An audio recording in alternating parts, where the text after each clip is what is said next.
Today I talk with Sam Ehlinger, and I like the guy. We're going to talk about it after the bumper. What do you mean you don't subscribe to my son's YouTube channel? Mama, no! Just snap the damn ball, RJ. What's up, kid folk? It's RJ Young. I am not on a step mill. Consider hitting the like and subscribe button because I upload a video every single day. So it's OU related, college football related, sports related. We have a good time. And today, look, I had Sam Ehlinger on my radio show, the RJ Young Show, from 9 a.m. to 11 a.m. weekdays on Sports Animal.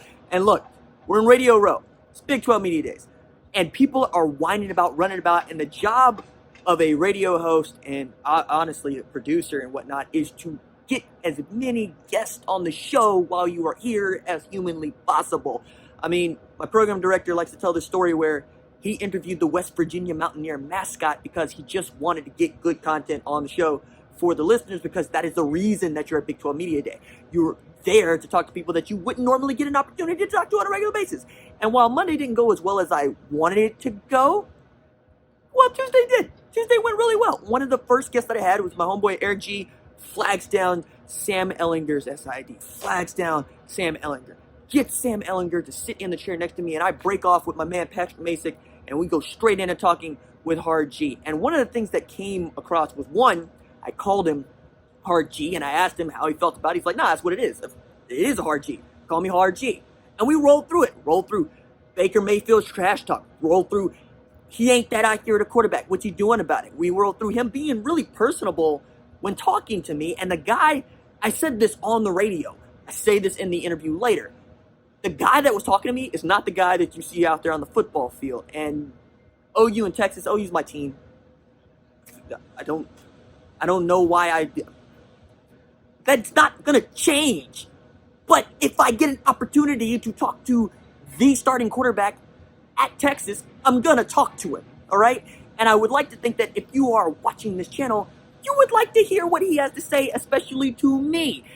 And yeah, I got to say, my opinion about the dude is going to change based on that 5 minutes that he sat with me and had a conversation, which is what we ask people to do on a regular basis. And I can differentiate between the guy that is wearing the helmet and the burnt orange and hate him on Saturdays when he's playing against my team. And I can see a kid who's just trying to get through the rest of his college football career. Concussion jokes aside, the dude played a lot of Fortnite. He gave up Fortnite for Lent. I mean, he is a personable guy. And I also thought that if you're watching this channel, you subscribe to this channel, you want to get as much good college football content as possible, especially about OU. We know that. I understand that. That's my team. It's your team. But everybody, I thought that you might want to hear the Oppo research that I got. But more to the point, this might signal a sea change in that if I can get good guests, we're going to get good guests. I mean, I talked to Reggie Bush at length, and I needle him about OU. I'm going to probably put that on the channel. Talked to Bob Bowlesby at length about what's going on in the conference and the defense first thing that he was trying to throw out there when we score a lot of points. I'm going to keep doing these things because that's what I want the channel to be. I want it to be college football, sports, the NBA, but with an OU slant, because that's my team. I like my team. I mean, I cover the team. Like, it's my job. But I'm also a good critic, which also means bringing you the best interviews I possibly can, giving you the best analysis that I possibly can. Even as the comments are probably going to go back crazy about this interview, I don't care, man. This is a good interview. Anybody else would have wanted to do this, and I'm only saying this because there are still people who don't necessarily understand it and don't get it. Fine. I get it.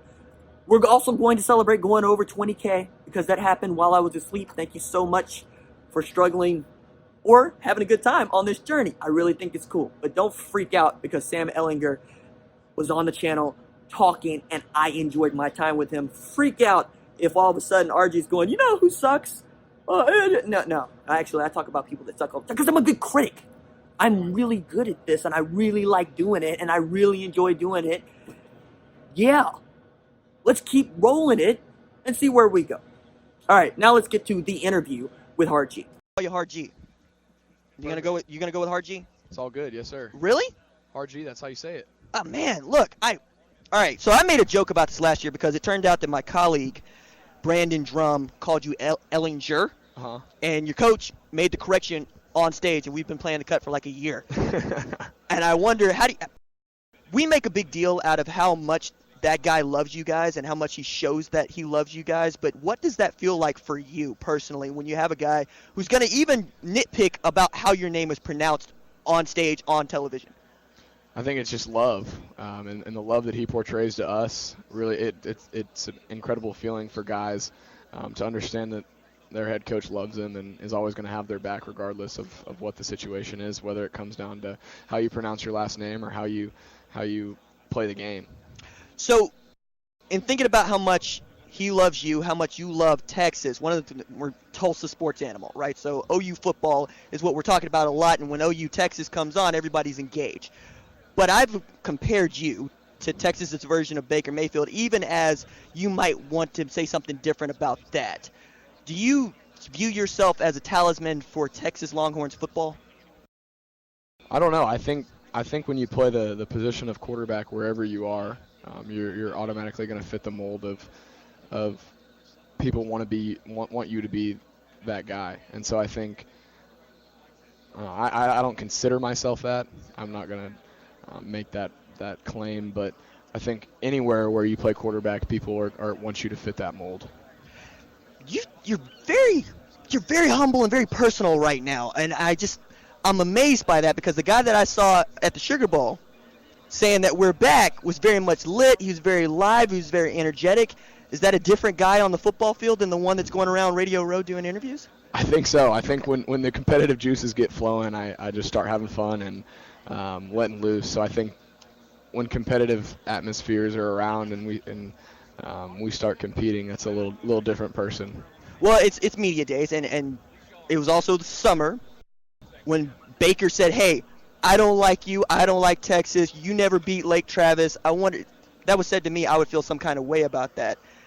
When that stuff gets back to you, especially when, as much as you are on Twitter, like we're all on Twitter, how does that make you feel? Do you take it personally? Do you take it in joking fashion? What do you do? Honestly, I don't really pay attention to it. I think that blocking out the external noise is something that is more important to our program right now and more important for me, because there's hype, there's hate, there's a lot of different things, and the moment you start letting that infiltrate your mind and infiltrate your thoughts, that's when you go down the wrong path. So being able to block that out is what I focus on. One of the things that you do well is run with the ball. Like short yardage, you're the man at that. One of the things that I have been critical of your game with is how accurate you are throwing the ball. What have you done over the offseason to improve your mechanics and improve your ball placement? Because even thinking about the Big 12 championship, there were a couple throws that you just missed that I'm sure you wanted to have back.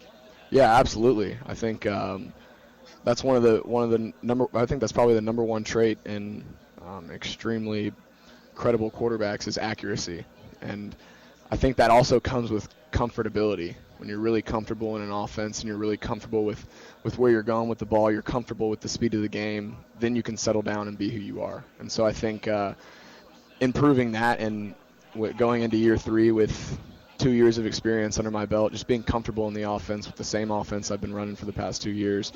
And then obviously just continuing to work in the offseason and throwing as much as possible, throwing at camps, just doing everything that you can to make yourself better. To build on top of that, comfortability helps. So much of the conversation between OU and Texas is smack talk. We don't really talk about the X's and O's of the game as much as I think we should, and I engage in it, and it's fun, and I have a good time with it. But what I wanted to know for you, and this is the last question, we'll let you go, is when it comes to focusing on what you need to do as a quarterback, how do you, one, get into the mode of focus at game planning, and two, what do you do to unwind? You play Fortnite, you play golf, what do you do? So I'll answer your first question first. I think the focusing in on what matters on the football field all starts in practice. Being consistent and being dedicated to what you're doing in practice is extremely important, because whatever you do in practice is going to carry over to the game. So I think focusing in practice is huge for me, understanding where my eyes need to be on certain plays and things like that. And then to relax, I did play Fortnite for a while. I was extremely addicted. I gave it up for Lent because I was playing it too much, and so I haven't played since then, so that's been incredible. So I have a ton of free time, but I'm trying to start some TV shows and just be able to relax and kick back. I'm my family always makes fun of me because they tell me I don't know how to relax sometimes. I'm always just trying to do whatever I can do to be better and just have fun, I guess. So that's something I definitely need to work on, and I'm continuing to work on it by trying to watch TV shows. Texas quarterback Sam Ehlinger, thank you so much for your time, sir. Appreciate Good luck this you. season. Thank you. Very cool. All right, that is it for me. Doses.